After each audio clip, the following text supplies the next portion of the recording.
साथ बात करने के लिए आम आदमी पार्टी के विधायक राजेंद्र पाल जी है। राजेंद्र जी, यहाँ पे लगातार आप लोग प्रदर्शन करने पहुंचे हैं, लेकिन जो आरोप लग रहा है कहीं ना कहीं एमसीडी पे भी लगाया जा रहा है एलजी के तरफ से कि एमसीडी की तरफ से सफाई नहीं किया गया था, जिसकी वजह से ये घटना घटी है। कैसे आप इसको देखते हैं? मैं देखता हूँ एलजी साहब खुद करवा रहे हैं। एलजी साहब दोषी हैं। एलजी साहब को इस्तीफा देना चाहिए और इन मौतों की जिम्मेदारी लेके एलजी साहब पे खुद पे मुकदमा दर्ज होना चाहिए, क्योंकि जो अधिकारी जिनसे माननीय मंत्री यूडी मिनिस्टर वो उनसे कह रहे हैं कि भाई नालों की सफाई को आप टाइम से क्यों नहीं कर रहे हो, गाद निकलनी नहीं है प्रॉपर, उसका स्टेटस दीजिए। तो जो प्रिंसिपल सेक्रेटरी पीडब्ल्यूडी है या दूसरे अधिकारी हैं जिनकी जिम्मेदारी बनती है कि गाद टाइम पे निकलनी चाहिए, वो मंत्री जी की सुन ही नहीं रहे, उनको जवाब ही नहीं दे रहे, कोई उनको स्टेटस ही नहीं दे रहे, और उन अधिकारियों को एलजी साहब प्रोटेक्ट कर रहे हैं। इसका मतलब सारी जिम्मेदारी एलजी साहब खुद करवा रहे हैं गड़बड़।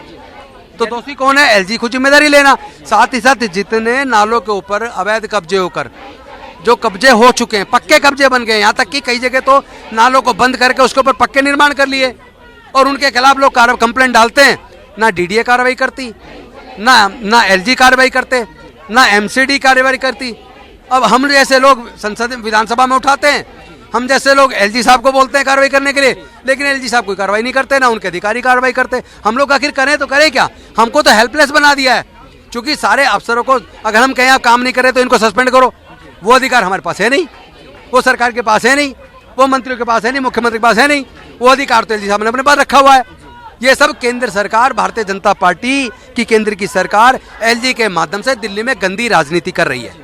देखा जाए कि बारिश के मौसम में चाहे राजेंद्र नगर इलाका हो, मयूर विहार फेज 3 का इलाका हो, तो कई ऐसे इलाके में बड़ी बड़ी घटनाएं हुई, लोग अपनी जान गंवा चुके हैं। लेकिन यदि हम तो मैं आपको एक और बात बता दूं, दिल्ली में बहुत बड़ी बड़ी घटनाएं भी और होने वाली हैं, अभी और बहुत सारी डेथें होंगी, और इसकी जिम्मेदारी एलजी साहब की, एमसीडी कमिश्नर की, डीडीए के अधिकारियों की होगी, क्योंकि वो लोग किसी भी अवैध निर्माण को बनने से रोकते नहीं है। और एक बार जांच करवा लो ना बिल्डिंग विभाग में, जो इंजीनियर्स लंबे लंबे समय तक कौन रहे, पता लग जाएगा। पैसे देते हैं, पैसे कमाते हैं, ऊपर भी बेचते हैं, खुद भी कमाते हैं, और पैसा ही चाहिए। लोगों की मौत पे पैसे कमा रहे हैं लोग, इनको शर्म नहीं आती है, और उन अधिकारियों को प्रोटेक्ट करते हैं एलजी साहब। आशा किरण कोई कार्रवाई होती नहीं। आशा किरण को लेकर के भाजपा भी प्रदर्शन कर रही है और आरोप दिल्ली सरकार पे लगा रही है, क्योंकि आशा किरण जो है वो दिल्ली सरकार के अंडर है, और ये आरोप लगाया जाता है वहाँ पे जितने बेड होने चाहिए, जितने लोगों की व्यवस्था होनी चाहिए, उससे अधिक लोग वहाँ पे रह रहे हैं। तो इसको आप एलजी साहब कह रहे हैं कि मैं खुद सरकार हूँ, ट्रांसफर, पोस्टिंग, सस्पेंशन सारे अधिकार एलजी साहब के पास हैं। अगर कोई मंत्री किसी अफसर को सस्पेंड करना कहता है कि ये इस अफसर ने काम नहीं किया या मिसकंडक्ट किया, इसको सस्पेंड करो, एलजी साहब सुनते नहीं है। तो अगर आशा किरण में कोई अधिकारी की वजह से कोई गड़बड़ी हुई है और उसके वजह से कोई डेथ हुई है, उसकी लापरवाही से डेथ हुई है, अगर वहाँ प्रॉपर खाना नहीं मिल रहा, प्रॉपर मेंटेनेंस नहीं हो रहा, प्रॉपर दवाइयाँ नहीं मिल रही हैं, तो उसके लिए जो अधिकारी दोषी उनके खिलाफ निष्पक्ष जांच करके सजा करो उनको।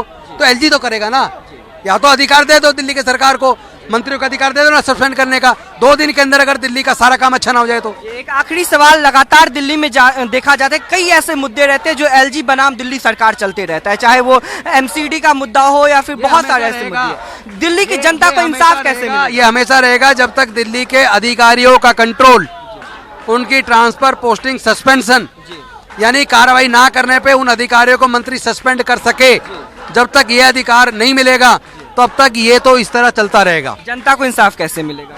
जनता के साथ धोखा कर रही है भारतीय जनता पार्टी, क्योंकि माननीय सर्वोच्च न्यायालय ने डिसाइड कर दिया कि जनता की चुनी हुई सरकार के पास अफसरों का कंट्रोल होगा, लेकिन एक अध्यादेश लाकर उसके बाद अमेंडमेंट लाके दिल्ली के बिल में और केंद्र की सरकार ने यह अधिकार फिर से एलजी को दे दिया, यानी माननीय सर्वोच्च न्यायालय की दी हुई व्यवस्था को पलट दिया। तो भाई क्या करें, हम कोर्ट ही तो जा सकते हैं, सरकार कोर्ट जाके जीत के आ रही है, लेकिन भारतीय जनता पार्टी गंदी राजनीति के चलते उस कानून को संसद में बदल के फिर से उस दिल्ली की स्थिति को खराब कर रही है। तो जिम्मेदारी पूरी तरीके से भारतीय जनता पार्टी और एलजी द्वारा गंदी राजनीति को जाती है। ये हमारे साथ बात करने के लिए आम आदमी पार्टी के विधायक राजेंद्र पाल थे। इनका साफ तौर पे कहना है कि भारतीय जनता पार्टी गंदी राजनीति कर रही है, और जब तक दिल्ली सरकार का जो अधिकार है वो दिल्ली सरकार को वापस नहीं मिलेगा, तब तक दिल्ली की जनता के साथ इंसाफ नहीं हो सकता है। कैमरामैन अजय के साथ दीपक झा, दिल्ली, भारत समाचार।